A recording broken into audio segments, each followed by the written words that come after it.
The lesson talks about the city of Corinth. Do you need me to remind you that Paul's journey did not really go smoothly how we are saying it? I'm saying it, I'm smiling, but that was not how smooth Paul's journey is. But in the midst of all these things, Paul made sure that his mission, his goal was very successful. Now, as Christians, in our own missionary journey, in our own race, how do we try as much as possible that even in this difficulty, even in a state where I can only like share the gospel freely how I want to do, how am I going to spread Jesus to people? That is the message. The city of Corinth. Now let's learn about Corinth. Corinth is like the ancient Roman. Yes, it was a very thriving place, commerce, business, exchange. A lot of people come to that place to buy things and go back to their different countries. And then Paul took it as a strategic point because he knows that spreading the news about Jesus means that a lot of people are coming to this country. They will be asking, who is this and who is this? And when they get the information about who Jesus is, they go back to their own place and do what? And share the gospel. And that is to tell you that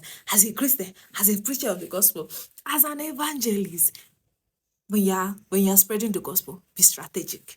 Think, how am I going to be able to spread this gospel and it will reach thousands of people and not just limiting? I think this is why social media is here for us. And I've been begging us, use your social media channels to spread the gospel because that is a place where you can, a video you make, you don't even know who is going to watch, you don't even know how far it's going to go. So make sure that in your process of evangelism, be strategic and also think, how am I going to spread the gospel of God into a wide range of persons? See that Corinth was like a busy place and Paul used that to his own advantage. But then there was a disadvantage.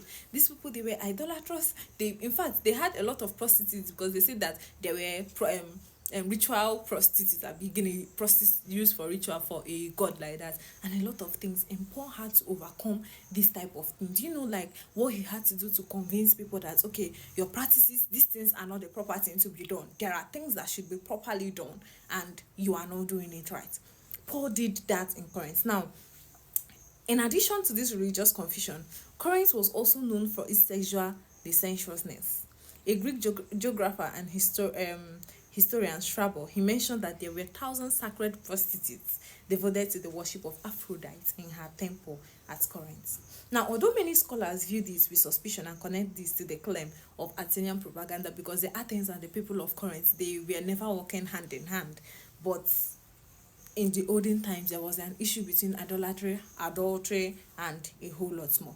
Now in post missionary activity in Corinth, Paul faced this as a challenge. And now what are the challenges that we currently we are facing in this our path? Sometimes we are facing challenges of Gen Z. We are preaching the gospel and then a lot of people are trying to bring in different things, fake miracles, a lot of things happening, new churches with new beliefs. What like are the major challenges? What challenges is your culture facing that is not allowing the word of God come into it? I don't know if we are understanding this like this Tuesday lesson. So these are the things, but even in that, Paul was able to maneuver these challenges. He was able to like sell through and still preach the gospel of God. So know how you combat your own and also sell through and preach the gospel of God. Wednesday lesson, we are coming.